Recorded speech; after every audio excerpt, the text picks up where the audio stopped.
Okay, just to clarify, the property that can be measured when you have two photons coming together can be its phase. The phase is going to be the direction of the electric field. It's an electromagnetic wave, so there's something called an electric field, and that can take on different orientations. We could say maybe it will take on a vertical or a horizontal orientation.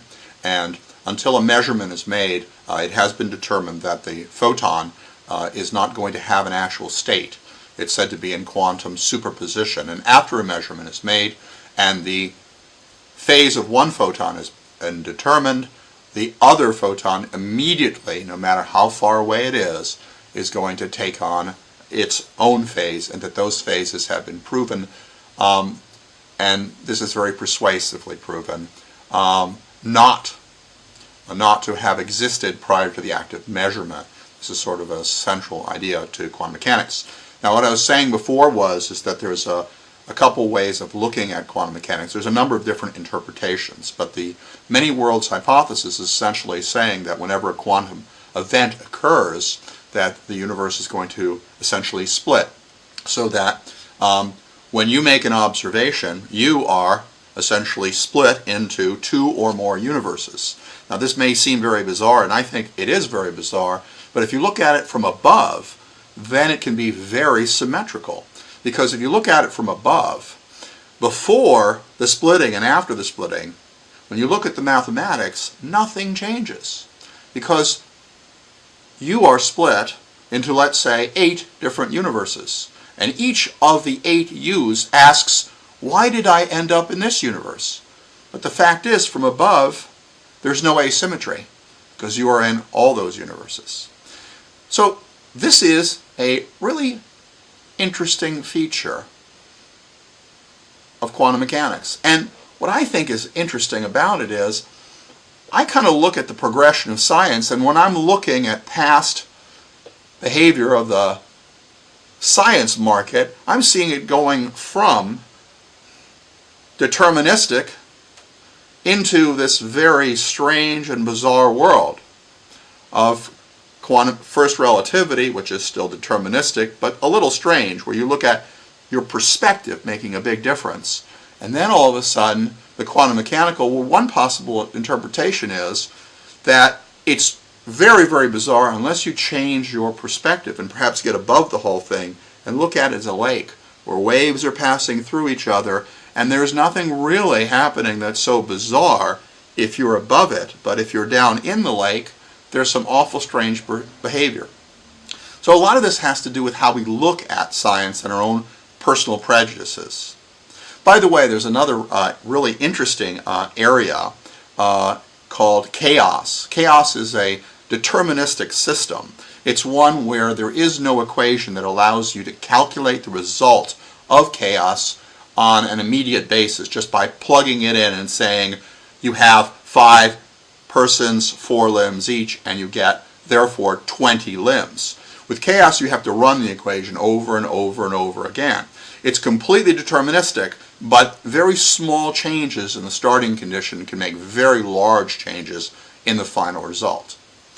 Now, where does this lead us? Well, it leads us to something very, very cool, at least to me. And I must admit that I'm not trying to be very precise and exact and even following these trends of thought with any high degree of precision, because this would take way, way longer than I've got. I'm already going to be doing, I guess, 3 vids. I'm taking a look at the time right now. But it leads to quantum computers. Because in the world of the bizarre, quantum computers are sure bizarre.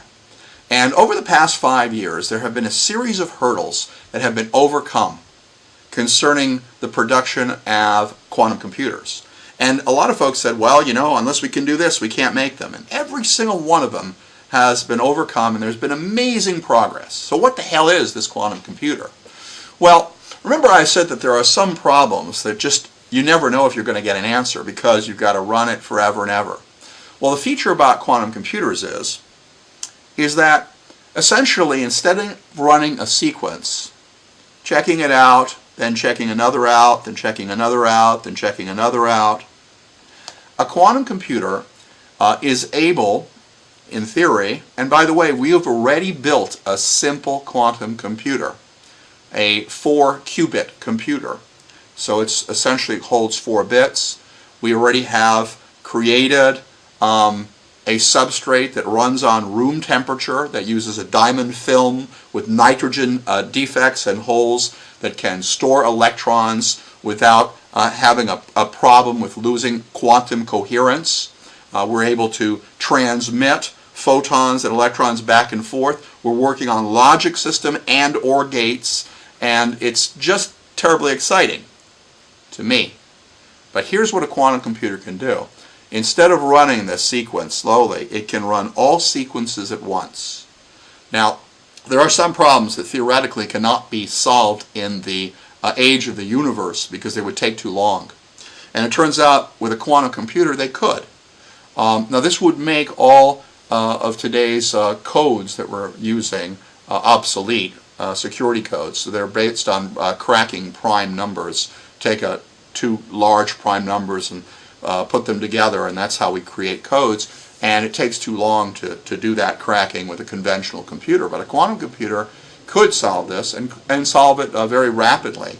And it could solve a number of problems very rapidly because it essentially would get around that notion of having to run it and run it and run it and run it. And this may seem very bizarre, but it's based on the principle of superposition, in which you can plug in all the information into the computer and it exists stably. They've figured out some really cool ways of isolating each of the qubits. Exist stably as a large quantum superposition, and then you could say, I want an answer, bingo, and it works everything simultaneously. It drops down to a quantum state and gives you an answer. Okay, so I like science. But I guess the way I'm tying all these ideas together is I personally think that science is moving further and further in the future to the Baroque. I think it certainly has. That's the trend I see. I look at superstring theory. I see that they're working in 9 spatial dimensions, 1 temporal dimension. They have no longer just strings. They have brains, which are membranes of different dimensionalities.